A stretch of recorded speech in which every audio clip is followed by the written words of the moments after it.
party tonight! What? TV party tonight! Oh, we got nothing better to do than watch TV and have a couple of brews. Don't want to talk about anything else! We don't want to know! We're dedicated here to our favorite shows! Oh, my circuit! Everybody loves Hippo Scary dog! Dancing at Blurnsville! Futurama! Good evening. You are listening to a Radulich and Broadcasting Premier Podcast TV Party Tonight. I'm your host, the mandated reporter, and frankly, I'm mortified, Mr. Mark Radulich. And tonight, our favorite show is Game Changer Wrestling, Backyard Wrestling 3, which took place on July 4th at about 3 o'clock p.m. Eastern Standard Time.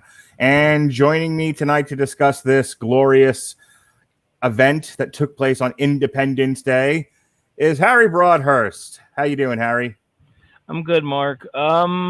Glorious might be a bit of a stretch. We'll get to that here in a few moments. But I think this is one of those nostalgia shows that a lot of like kids that did a lot of the backyard wrestling. I don't know if that was you when you were younger. It was certainly me when I was younger.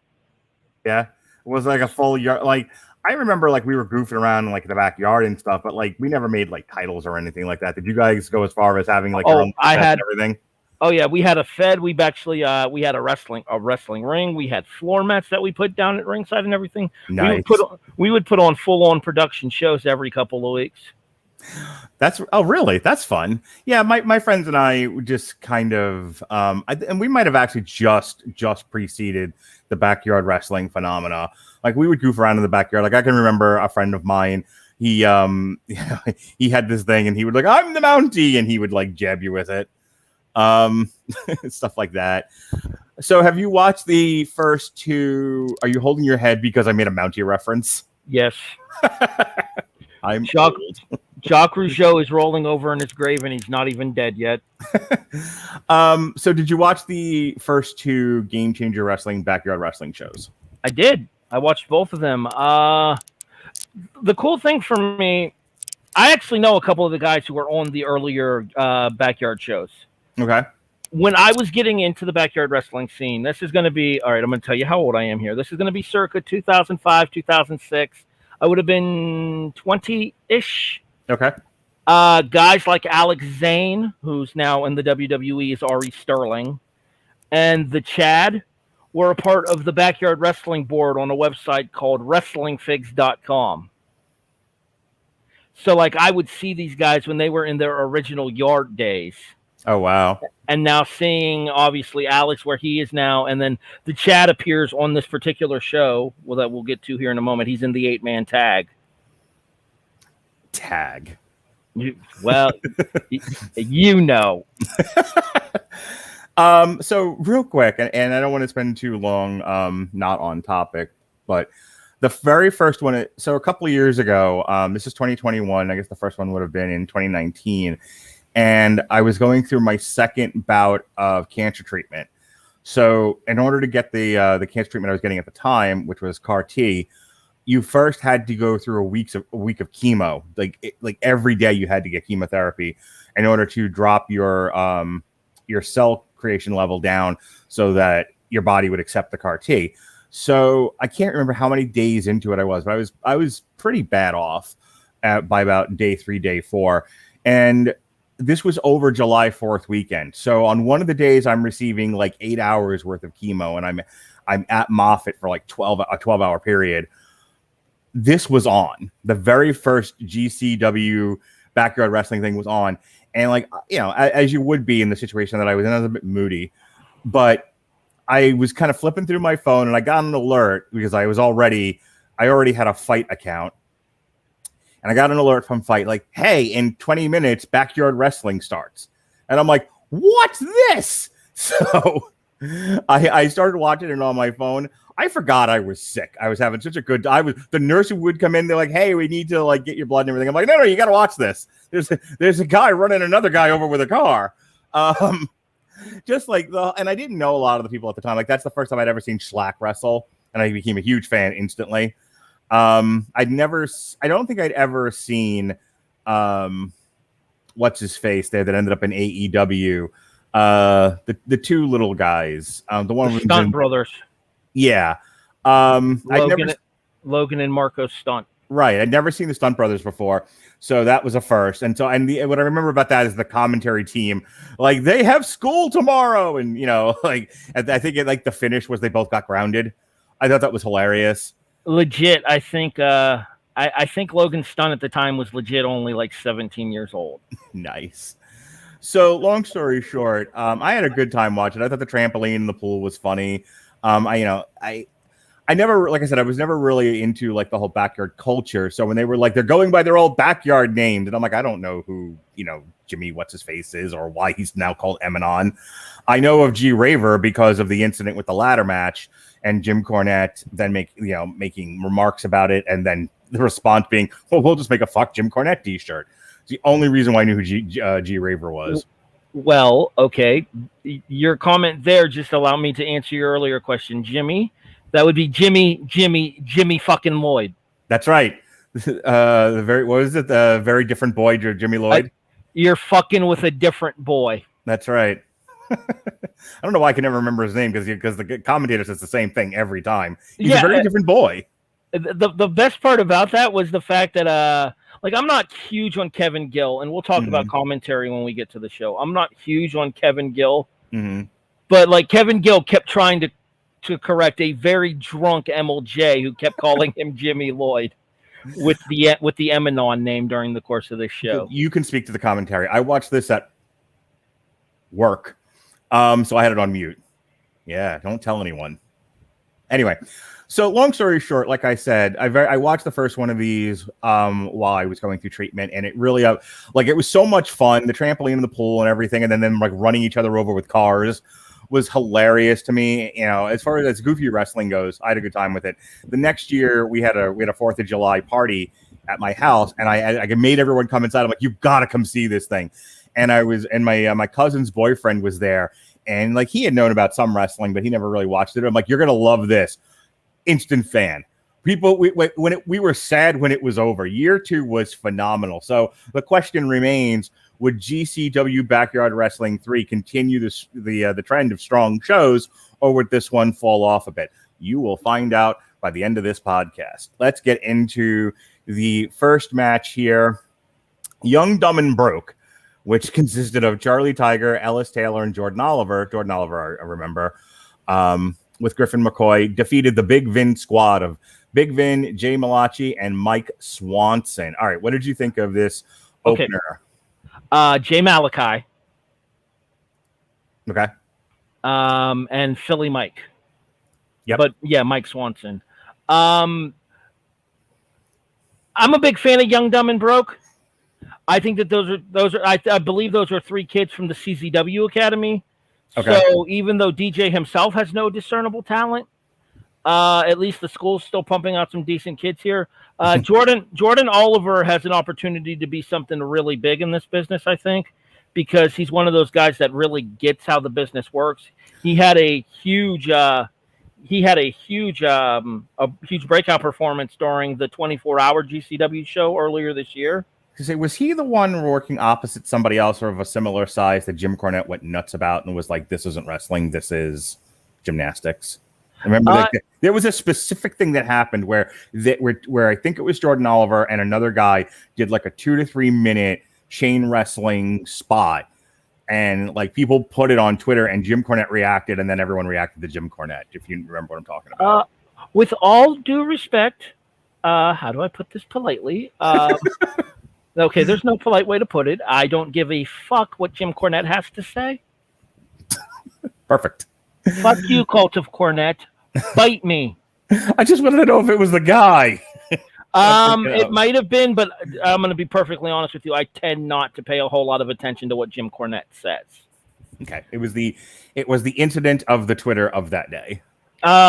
Jordan Oliver, though, he's the one that went 2 hours in a match against Tony Deppen at the 24-hour show. Oh, did he really? I like Tony Deppen, by the way. Tony Deppen reminds me of a guy I knew from XPW, totally 80s fella. I think he passed away since then. Dynamite D. Dynamite D, yeah. He kind of Tony Deppen kind of reminds me of Dynamite D. I could see that. And yes, unfortunately, Darren McMillan has passed away. I got an XPW reference. You're welcome. No, but back to I think the team of Young, Dumb, and Broke is going to get better. I don't think they're there quite yet as a trio, and I'm sorry, this highlight video is throwing me because of the fact that we're doing the opener and it's going through the entire show highlights here. I couldn't find anything else that was longer, so it was either this or nothing. You're good. Back to the opener, though, with the 6-man tag here. One of the things that I did appreciate from that 6-man tag, though, was all 6 guys got a chance to shine in this match. Yeah. And I do think that there's a lot of potential from both sides there. Big Vin is actually KTV. I don't know if you were aware of that or not. Oh, that was KTV? Yeah, that was. I'm almost certain Big Vin was Kyle the Beast. Okay. I like him. He kind of reminds me of Scott Norton, like, not like, and Scott Norton fans are like, "Fuck this guy," but I mean, like, he has that look, big, stocky, barrel-chested look. Well, yeah, but way more athletic than Norton was. For sure. Maybe like if Scott Norton and Ice Train had a baby, it would be KTB. Ice Train was awful, but that's neither here nor there. Talking body size. Stay with me.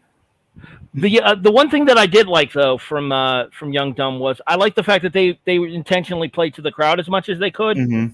And that's not something that you saw a lot throughout the rest of the course of the show. The crowd would react for like the big moves and stuff, but there would be times where it would be dead silence. Whereas when Charlie, Ellis, and Jordan were in the ring, they were always going back to the crowd with the Young Dumb, and Broke chant.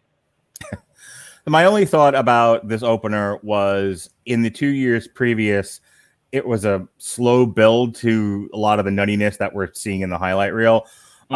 This one, they came storming out of the gate with it, which the problem is when you start off that way. I mean, granted that this is going to end with them blowing up yet another wrestler, which is always fun. But in between this and blowing somebody up, unfortunately for me, it was a lot of the same stuff in almost every single one of the matches. Like, with the odd one being a little bit different. I just, I liked it the first year where they actually tried to have a wrestling match and then kind of, would slowly incorporate the trampoline or the pool, and the next one would do it more, and the next one would do it more, and then by about midway to the to the last few matches, they were all over the place, and then they were running each other with cars. They start right away with the pool and the trampoline and the crazy gymnastics and all of that. And then another one did that, and then another one did that, and I was like, "Oh, these are kind of the same matches over and over again." So, did I like it? Sure, by itself, yeah, but it got a little, because the rest of the night got a little repetitive. I believe what you're looking for there is a concept of diminishing returns. Yes, sir. And that's not a conversation I expected to have on a review for Game Changer Wrestling, but here we are. No, I 100% agree. I think that if you're having people having the kind of spot fests that they're having in the opener, where they're using all of the accoutrements that they have at their disposal there, the trampoline, the pool, the water slide that eventually comes into play later, the waterfall that comes into play later, the diving board that comes into play later. Somebody's going to clip show this and send it to Corny, and he's going to have an aneurysm. But my thing about it is like, I agree with you. I think the earlier Backyard Wrestling shows were really good about that slow build towards the crazier spots, towards the more athletic spots, right, where guys knew their place on those earlier cards. This actually felt more like a traditional Backyard Wrestling show to me, though, because back when I was Backyard Wrestling, it didn't matter if you were in the first match or if you were in the main event. You were going out there and doing stupid shit because you wanted to go out there and do stupid shit. That's fair. All right, let's move on. The next match was Mayday Jack versus Colby Carino. Any relation to Steve Carino? Son. Oh, cool. All right, what'd you think of Mayday Jack versus Colby Carino? Okay, so I actually have a little bit of independent wrestling knowledge for you. I don't know if it's available on the site that you're using the results from. Mayday Jack is actually Cole Radrick. Okay. Who's making a little bit of a name for himself in the Indiana Midwest independent wrestling scene. So weird having to play to the camera on these. I apologize, everybody. I'm not used to doing video podcasts. You should see me on Damn You Hollywood. I'm like all over the place with my hands.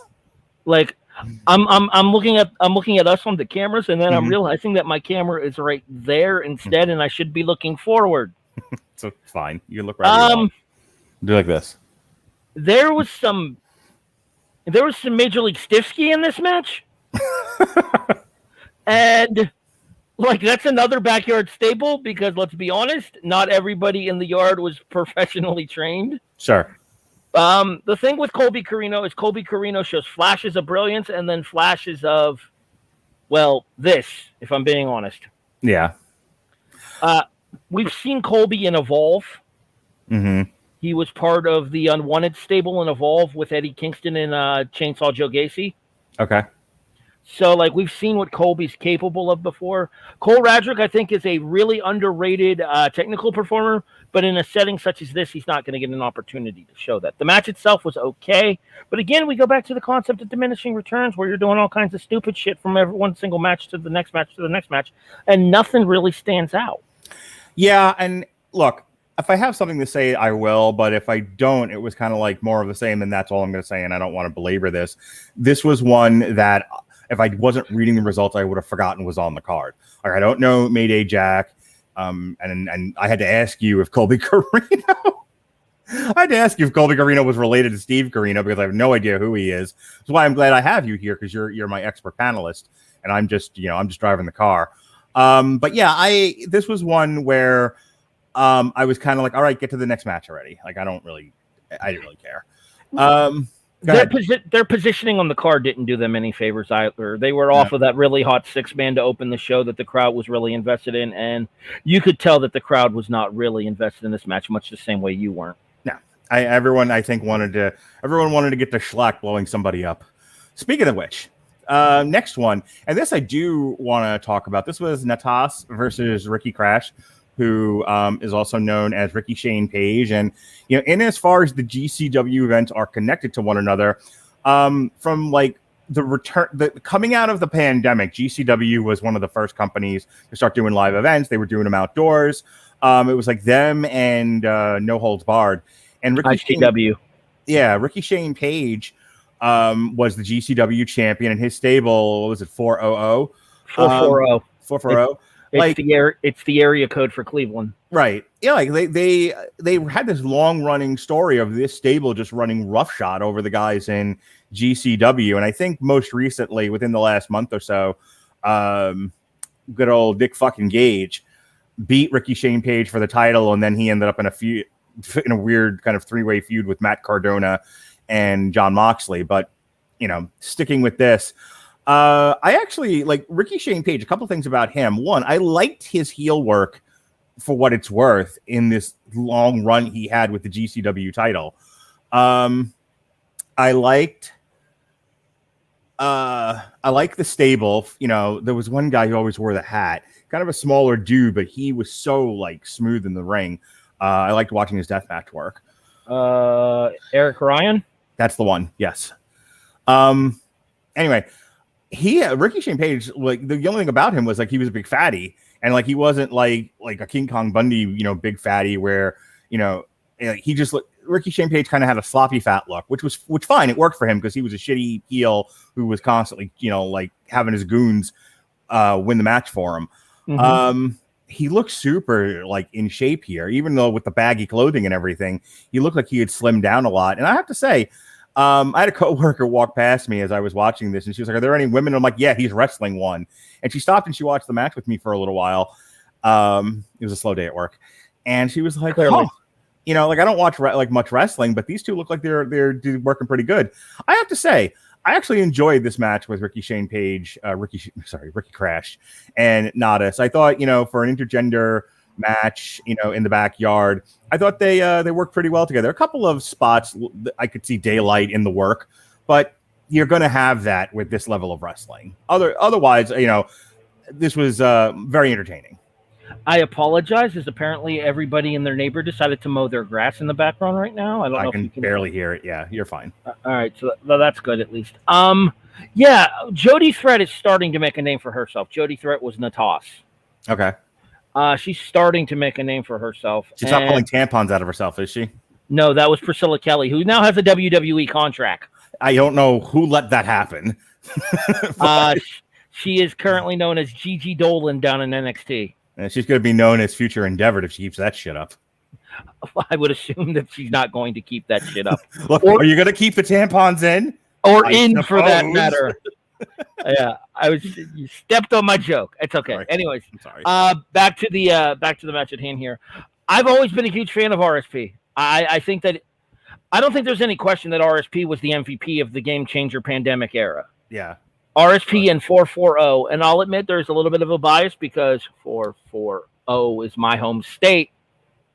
But RSP, Atticus Cogar, Gregory Iron, Bobby Beverly, and Eric Ryan carried Game Changer through the pandemic era. Not to mention Nick Gage was injured for a good portion of that, which is why the title was taken off of Gage and moved over to RSP as well. Gage messed up his shoulder, I believe. And yeah, it actually happened. Gage won the title back at spring break in April, WrestleMania weekend. Mm-hmm. So he's had the belt back for a while, and RSP has been kind of helping Lauderdale relaunch Jersey Championship Wrestling as well, which had a show on July 3rd, that Saturday. Oh, cool. The match itself between Ricky and Natas, I thought was really good as well. I think that it takes a special kind of athlete to be able to pull off the intergender from a man's perspective, if that makes sense. No, to be able to have that kind of match and still make it look legitimate.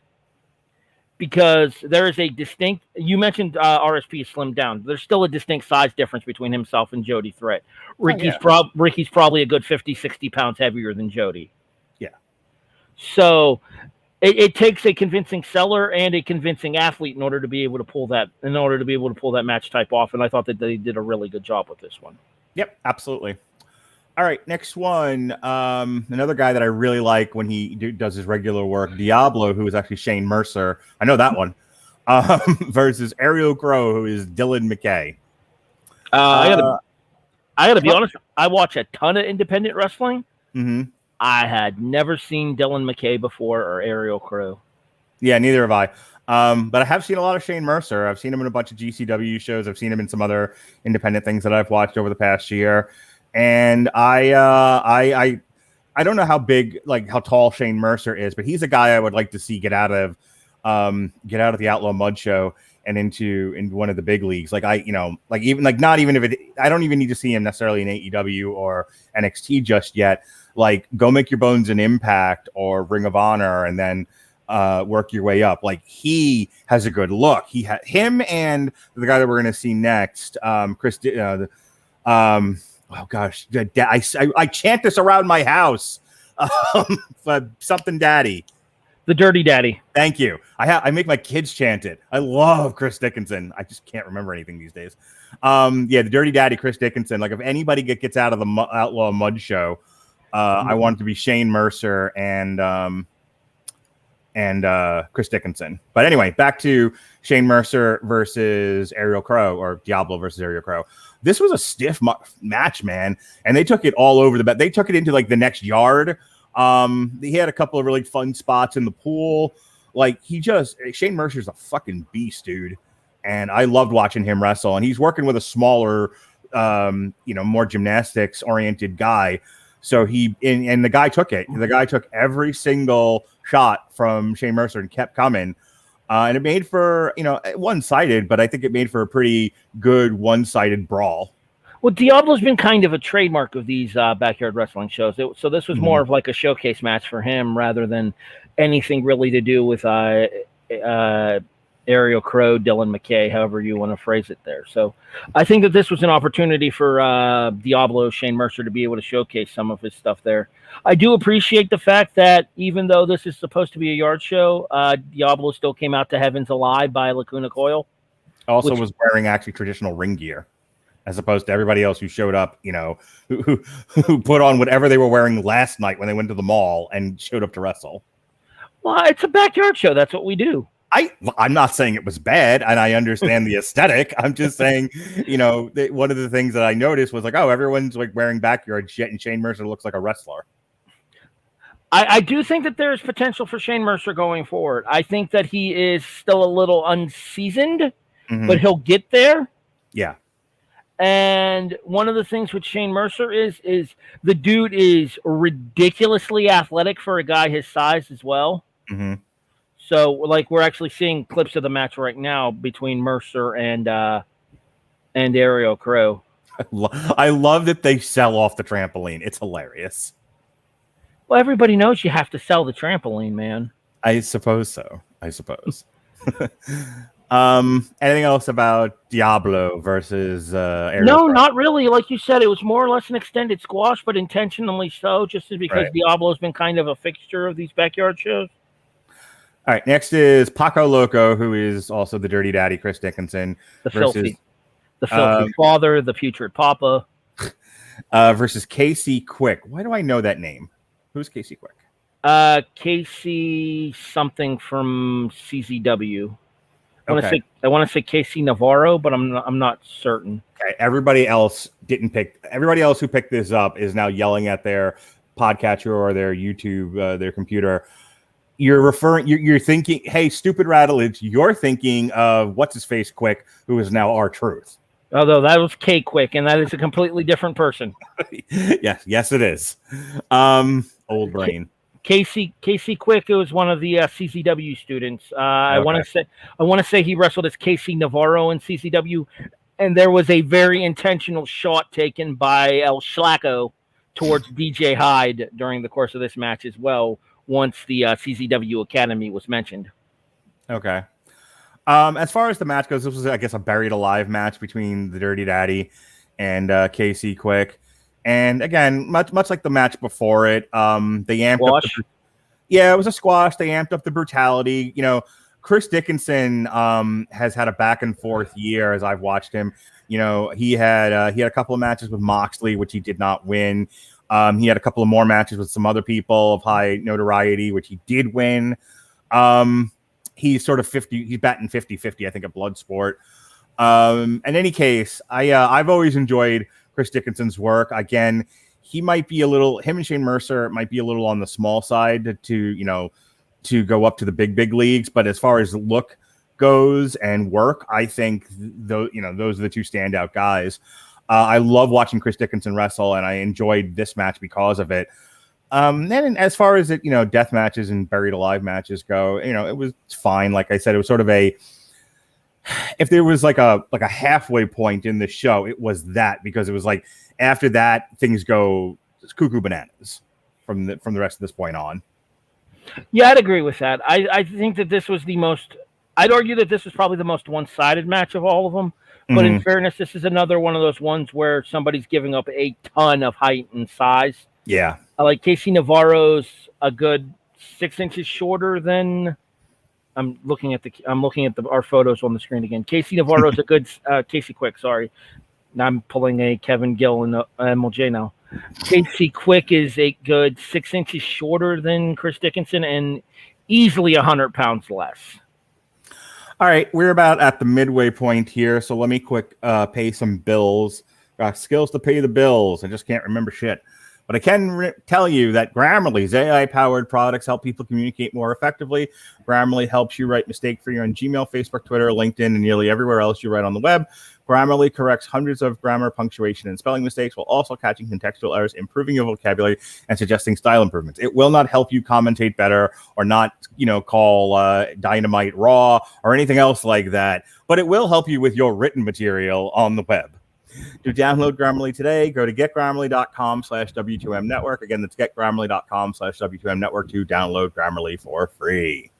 All righty. The next match is Nasty Leroy facing world famous CB. Who is world famous CB?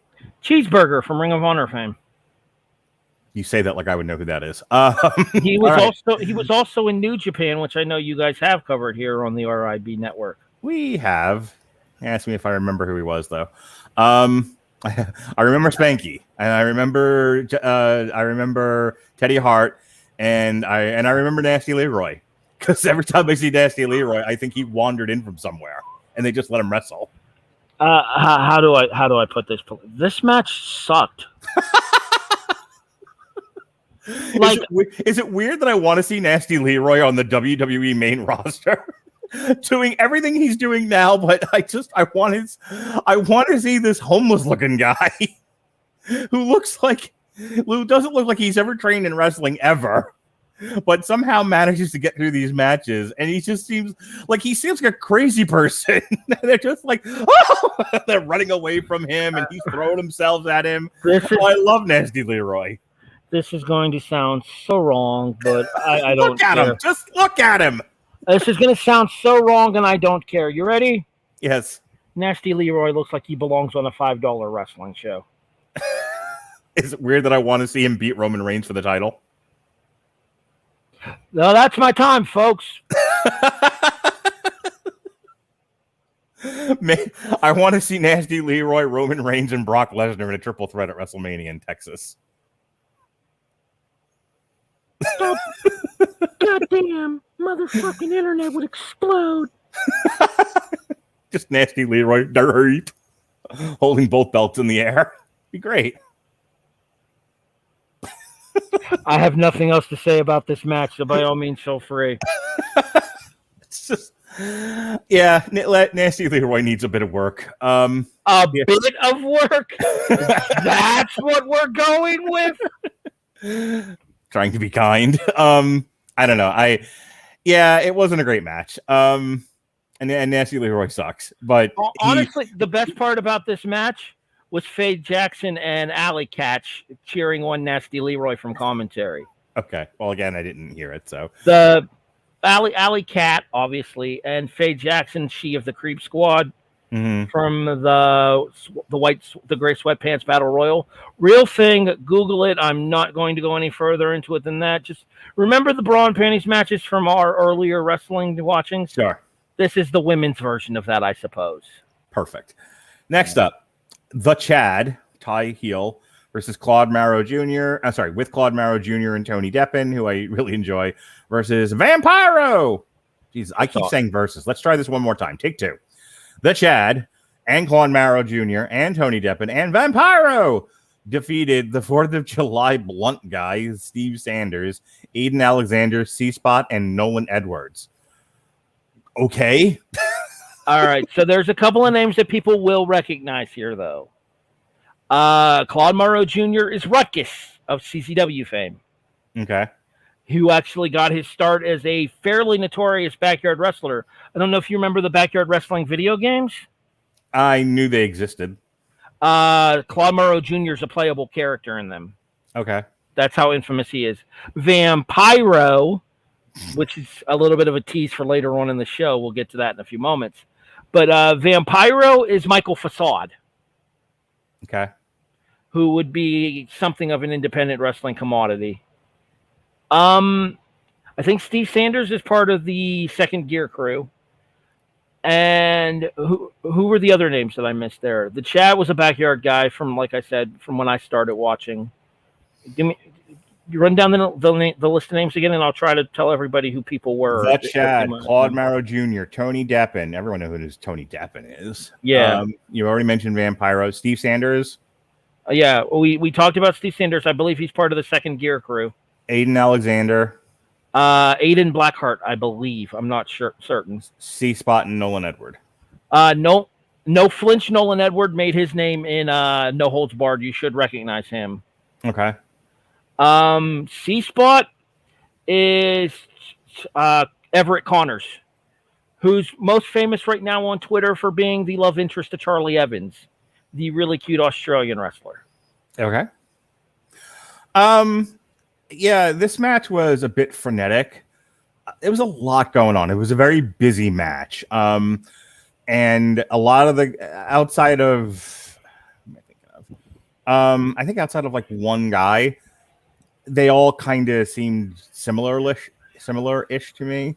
So I think for people who enjoy this sort of thing, this would have met expectation and people would have enjoyed it. For me, it was like if I given a choice between a gang of guys doing flippity doos out of trees and two guys smashing each other into tables and setting them on fire, I'll prefer the latter than the former. But I understand that might not be a universal opinion. So, I mean, I'm not going to shit on it too much. It just wasn't my thing. The only part of this match that I really especially remember was the chain of ace crushers. Okay. Because there were some really nice looking ace crushers there. The problem was there were some really bad looking ace crushers there as well. Also, 500 stunners in a row starts to deaden the move. You know, it becomes like the P.D. Williams, Canadian Destroyer. When you do 106 Canadian Destroyers in a match, it's not as effective. Well, it's actually a parody of a spot from Pro Wrestling Guerrilla. Okay. Where there was a 6-man tag team match. The Young Bucks were involved because, of course, they were. They always are in shenanigans such as these. Adam Cole was involved, so I think they were teaming as Mount Rushmore to take on like Sami Callihan, and I forget who the other two participants were. But there was the Irish Airborne, Jake, and the other Chris we don't talk about anymore because of speaking out. Okay. And they did a similar sequence to this with a series of ace crushers as well, which it kind of felt like to me. But like I said, there were some nice looking ones in that sequence, and then there were some really fucking sloppy looking ones in that sequence as well. To be fair, there were some really sloppy looking other things in this match as well too. For every move that hit smoothly, like that Hurricane Rana you just saw there in your clip show, I'm using my visual surroundings to my advantage here. There were moves that very, very clearly missed. Yeah. A lot of daylight in this. Hey, what is the 4th of July blunt guy, Steve Sanders? Does he go by anything else? I don't remember specifically seeing anything. I feel like I've seen him wrestle in a bunch of different other GCW shows. I actually tend to like his matches. I'll have to look him up in order to get you a more detailed answer to that question. Off the top of my head, the name does not ring familiar. Okay. I know I've seen him before, and just because I think he tends to wrestle, a more brutal, violent style, I tend to he for whatever reason stands out. He also has a look that I enjoy. I think he's pretty cool looking. What can I say? I like that gangsta shit. Anyway, next match, Dexter White defeated Otis White.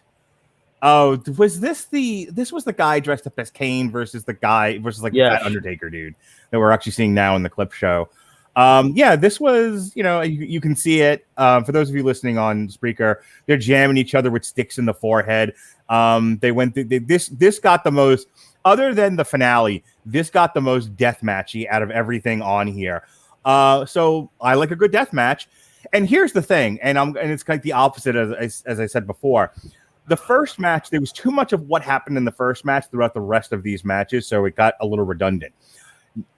There was just the right amount, or maybe not even enough, of the pure deathmatch stuff, so it made the Otis White match really stand out to me, because like that's the kind of stuff you see in No Holds Barred, ICW, where they're jamming sticks into each other's heads, they're using the light tubes.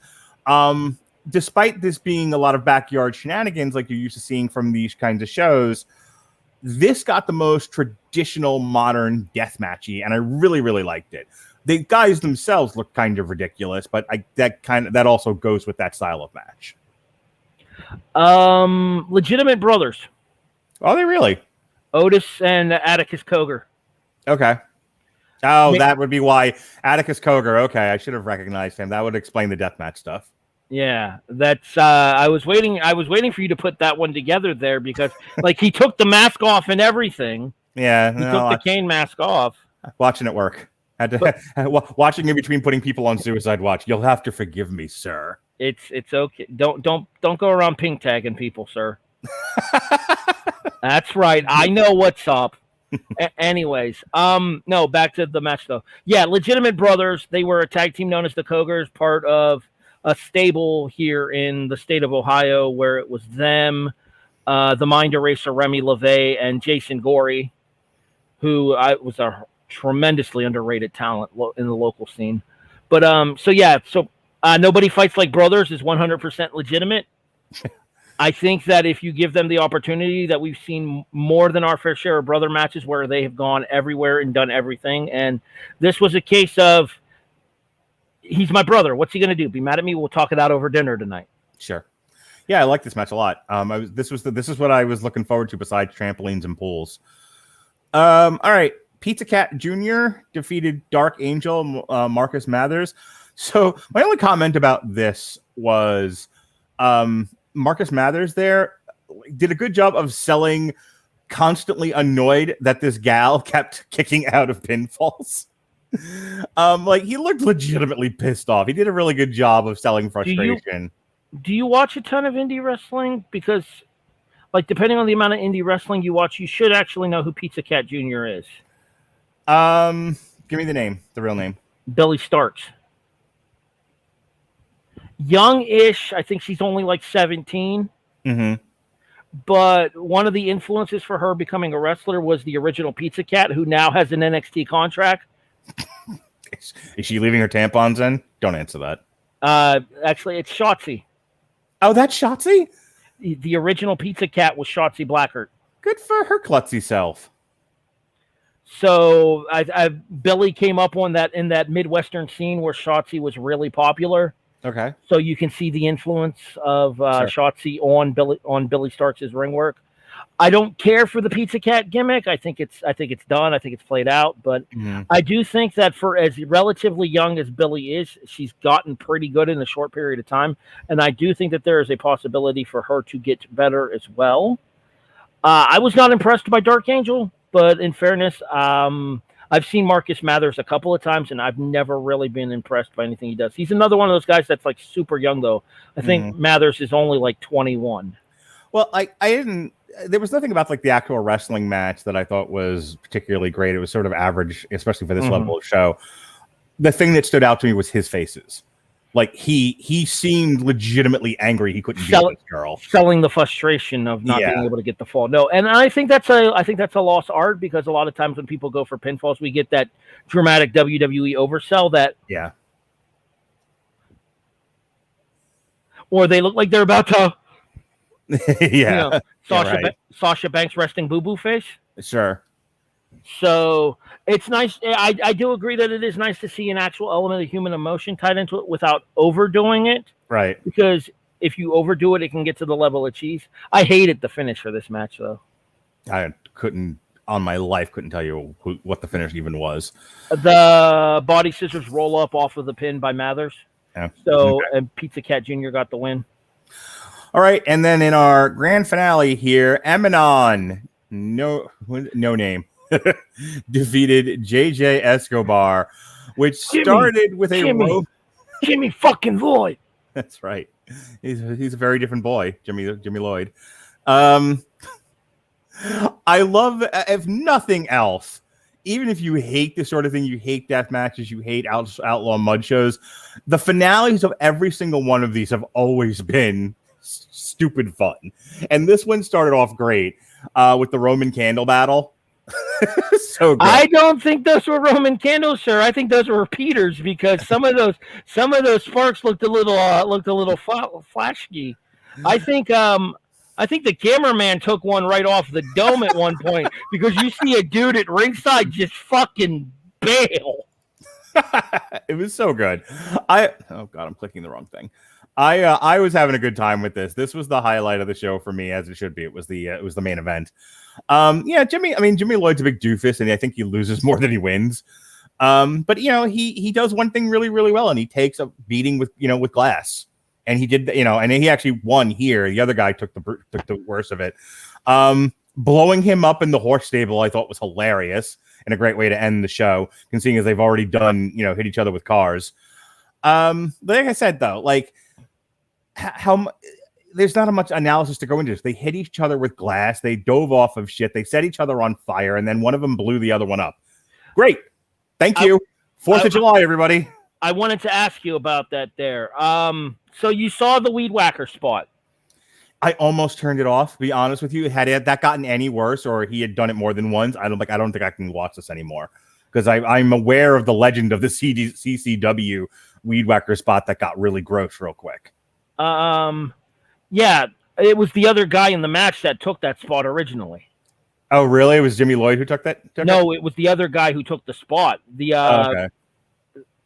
I forget what his name on the show was, but he's actually known as he used his name on the show here. JJ Escobar. Okay. The train wreck show that got shut down because the dude caught on fire and almost caught a bunch of people in the audience on fire from having his crotch lit on fire was JJ Escobar. This guy's my hero. Can we get JJ Escobar versus Dirty Leroy or whatever his name is? Nasty Leroy.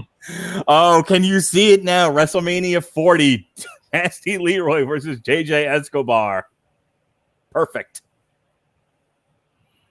I'm gonna tell you how much I dislike that idea. I'd rather watch a superhuman video. I always enjoy these shows with you, Harry. I want you to know that you're very special to me. Yeah, and you enjoy giving me a migraine. I'm well aware. Hey, how is you're recording with Radulich these days? How's it going? Oh God, I'm a tumor. I'm beginning to understand why Chris Bailey bailed. I wanted to work that in somewhere, and I did. He'll be back on Friday in his usual spot. I'm getting my shit in. It's fine. All right, so I'm gonna get my final thoughts, and then you can take me home, baby doll. Look, not as good as year 1 or year 2. Still a fun show, an entertaining couple hours. If I had been home watching it, I'd have had a hoot with my family watching this. And look, this is one of those very, very particular kinds of wrestling. Either you like this sort of thing, and they did a lot of it here, and it's just within its own little world isn't as good as what other else I've seen. But by and large, I had a good time watching it, and I look forward to next 4th of July in 2022 when they keep doing this. I hope they run this show for as long as they can, because it's like I can't watch. I just don't have the time between everything else that I'm doing to watch a lot of GCW. I would if I could, but I will always make time to watch the 4th of July Backyard Wrestling show. It's hysterical. Yeah, I by and large enjoy the Backyard Wrestling shows. I do think that, like you said, this was a step down from the first two. But it goes back to what we talked about earlier with that concept of diminishing returns on this particular show, where you can't do the same shit in match 1 that you're doing in match 6 and match 7. There has to be a gradual build, especially on a level of a show this ridiculous, that you have to gradually build up towards the bigger moments in these shows, or nothing stands out because everything stood out. You know what I mean? Right. They need to, as much as they're not my favorite thing, I needed a few more earlier gymnastics style matches where occasionally they jumped on the trampoline to kind of get us going, and then they shouldn't have even touched the pool until about match 4 or 5. Yeah, and then like 7, 8 is where we get the glass, and then 10 is where we blow someone up. Gradually step it up so that way you're not running the risk of oversaturation of your audience. Yep, exactly. I agree. So out of curiosity, are there any other GCW shows that you're going to end up watching? Is there any particular thing you're following? Homecoming weekend is this weekend, and I'm actually really looking forward to. Or wait, I think it's Homecoming weekend this weekend. If it is GCW's Homecoming weekend this weekend, I am looking forward to that because that's Gage and Cardona. Okay. And I don't know if you've seen Cardona just absolutely trolling the fuck out of the GCW audience, but it is some of the funniest shit going on in wrestling right now. Is it really? Like Nick Gage has the MDK thing, and Matt Cardona has his own MDK, Major Detoll Collector. That's hysterical. What is that, Saturday? I believe it's a Saturday-Sunday double shot. The 9th and the 10th. So no, it's a Friday-Saturday double shot. 9th and the 10th for. Yeah, I've just got so much going on. You'll have to tell me how that is. But it's if I can find the. I want. You know what I really wanted to see? I wanted to see Fear the Gay Agenda. I didn't necessarily have to watch the whole thing. After having watched 2 or 3 of the Effie's Big Gay Brunches, I'm like, I get it now. I'm fine with this. Keep doing it. But like, I don't necessarily need to see the whole card. But I really wanted to see the Effie Paro Fear the Gay Agenda main event. I've heard it's the shit.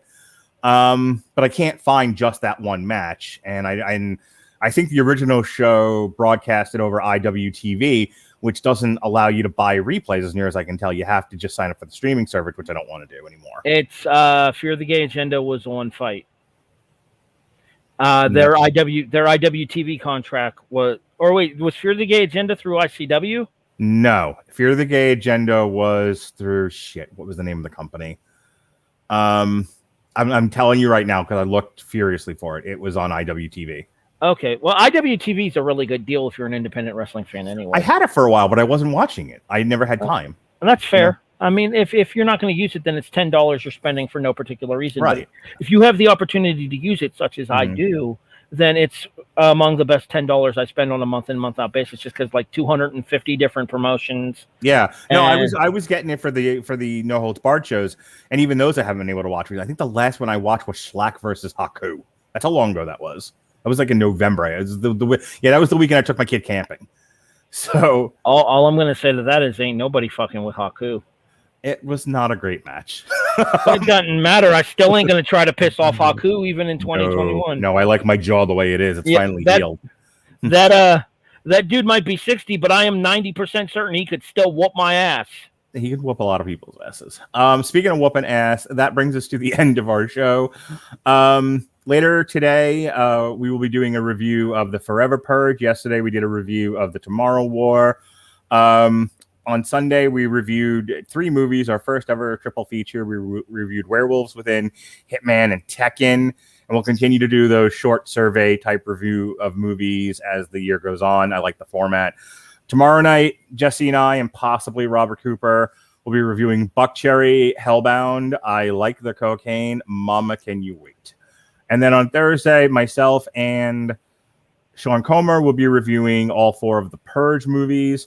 Friday, Black Widow comes out, so we are re-airing our Captain America Civil War review from a few years ago.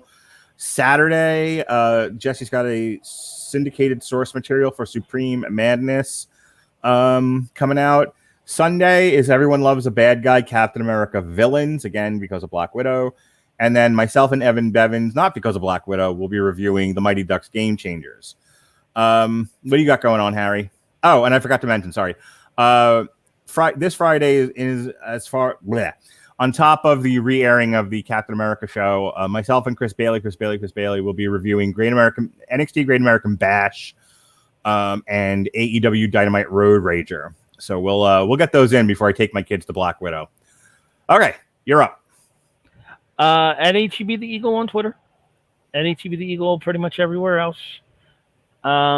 Just started using Grapple. I don't know if you're familiar with Grapple. I highly recommend it. I wonder if we can get a sponsorship for Grapple for these TV Party Tonight things we do. Or at the very least, get some mutual plugging going on there. They talk about our podcast. We talk about their app because the app is really cool. It allows you to like punch in your own real-time star ratings for whatever matches you watch. And like it takes a collective rating for everybody that's watched the match and voted in the app there. Does it have an It's Fine button? Well, it's Snowflake ratings. Oh, okay. Hey, before you wrap up, I did want to ask you, what are you listening to these days? Currently, there's a band called Silent Theory that I've been really hooked on, and you know where I'm listening to them. Where are you listening to them, Harry? I'm listening to them on Amazon Music. You know, in all seriousness, AmazonMusic.com, which you can get a free 30 days by clicking the link in our description. I actually just checked our stats recently through Spreaker. Apparently, a lot of people are checking out the W2M network through Amazon Music. That's pretty cool. Good for us. Woohoo! Woohoo! Yeah, if you want to check out any of the bands that we review here, like Dr. Colossus or Bongzilla, or Fear Factory for the more traditional metalheads, or Buckcherry because you also like the cocaine. Mama, Can You Wait? I love the cocaine. I'm all lit up again. Yeah.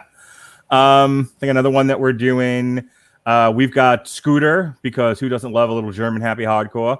That's all on AmazonMusic.com. So go click the link in our description here of getamazonmusic.com/W2M network. That's getamazonmusic.com/W2M network to get a free 30 days. You like it, you keep it, you pay the monthly fee like you would with Spotify or Apple Music.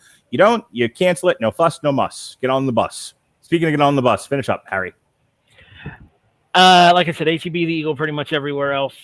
You can find me on here on the Radulich Broadcasting Network now, as Eric Watkins and I have decided to make the BW Sports Report a regular occurrence going forward. We have not decided an official launch date. However, we are aiming for a weekly sports broadcast that will cover. It'll be like Sports Center, but in podcast form. You guys doing video or strictly audio? I'm probably going to end up doing video because they're dragging me kicking and screaming into the new era. Oh, Eric is dragging you. Good. I mean, it was hard enough to get me to put a shirt on for this, although you'll love my shirt here. I love that. Yeah. You see mine? I can't from that. Is that an Orange Cassidy? I have that Orange Cassidy shirt. My kids got me this for Christmas, and my son literally goes, I got you that shirt for that guy Pockets. I love my son. So your son listens to Cornette as well. That poor he does kid. When he's in the car with me, but he actually came up with that independently. Like, we're watching it, and he was like, why is he sticking his hands in his pockets? And he just became Pockets at that point. I don't know. I think he's on fire. Ant. But seriously though, so the Broadhurst Watkins Sports Report is coming full-time soon to the Radulich Broadcasting Network, and that'll be a full-time show. And then the kickoff comes back in August, right? Yes, August 5th is the tentative return date for the kickoff, where we will preview the 2021/22 college football season. Rock on. All right, folks, that's it. That is our review of Game Changer Wrestling's Backyard Wrestling 3. For Harry Broadhurst, I'm Mark Radulich. Be well, be safe, and behave.